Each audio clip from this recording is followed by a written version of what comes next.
So, once you have a network which is low pass 1 ohm 1 radian, I can convert it to any cutoff frequency by changing the frequency scale and the impedance scale whatever you want, and then low pass to band pass or high pass or whatever. Okay.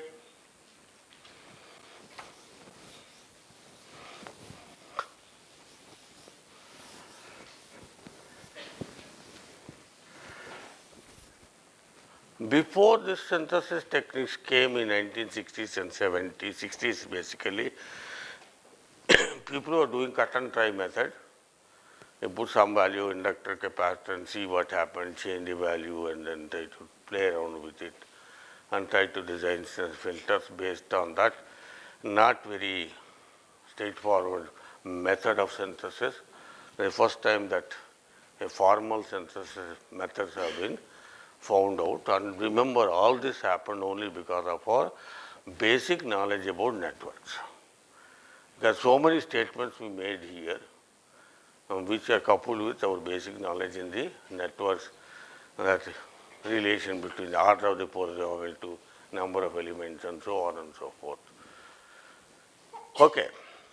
The next one is doubly terminated.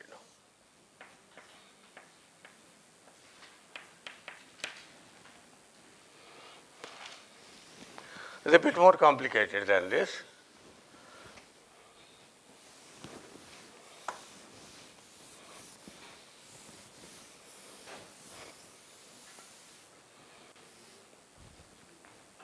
In the doubly terminated network, I am not driving it with a current source, but I am driving with a voltage source with a series resistance.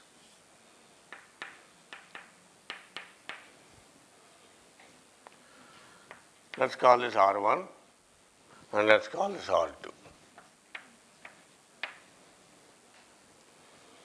One of them is 1 ohm. Everything has to be normalized.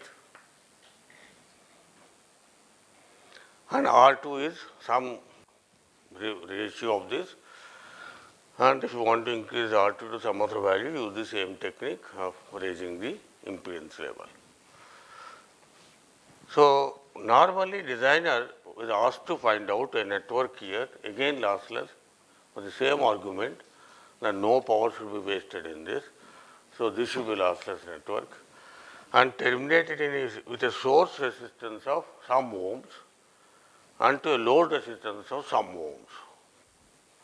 So, you know the ratio between these two.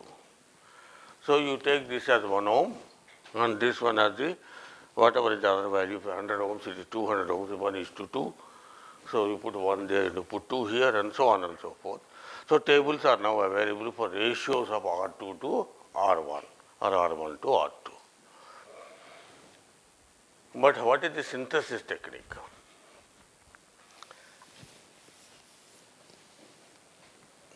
Why is this required? Because in the previous case, we assumed that the whatever is driving this network can be modeled as a current source. And what are those devices which have approximate model of a current source? A transistor, for example.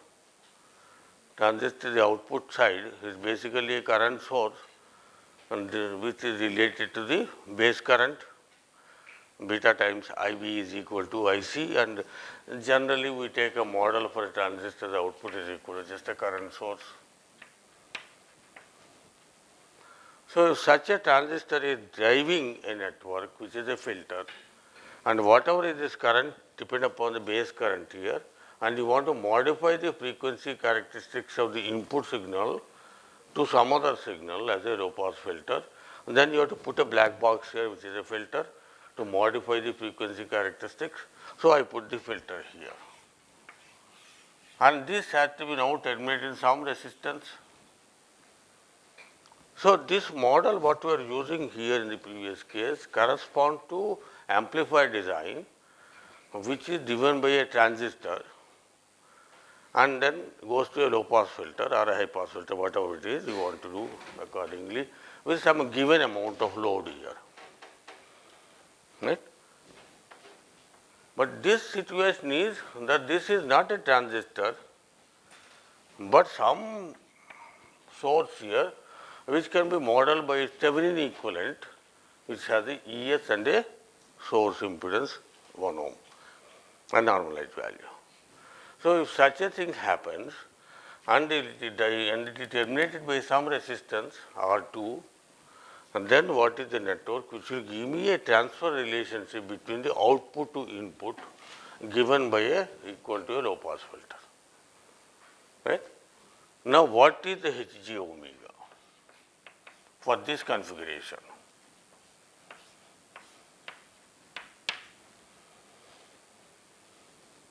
You can define empty number of Hg omega square for this kind of a network. There is a voltage here V2 and the voltage and the current going in I1. People may specify V2 by I1 as a transfer function or V2 by ES as a transfer function. Any transfer function can be defined in terms of the variables here, and you have to fit in that transfer function with respect to this network design. But most commonly, what is specified for such a situation is power relationships. The power relationships are what is the amount of power that the load is acquiring due to the source is the ratio of the output power to input power. Now, again, if you look at the ratio of output power to input power is fixed, which is equal to V2 square by R2, assuming V2 to be RMS value, otherwise I should put a half here. So, this is the output power, assuming V2 to be RMS value. Similarly, there is an input power. The two input powers. Input power is in power going into the network or power supplied by the source. What is that source we want to use as the relationship? So, one is to use this input power and the output power as the ratio. So, gain is equal to P out by P in. I think we defined in 102 this definitions of what are the gains. This is called the power gain, output power to input power. But there is another gain called the GT, which is equal to output power divided by maximum power source can provide.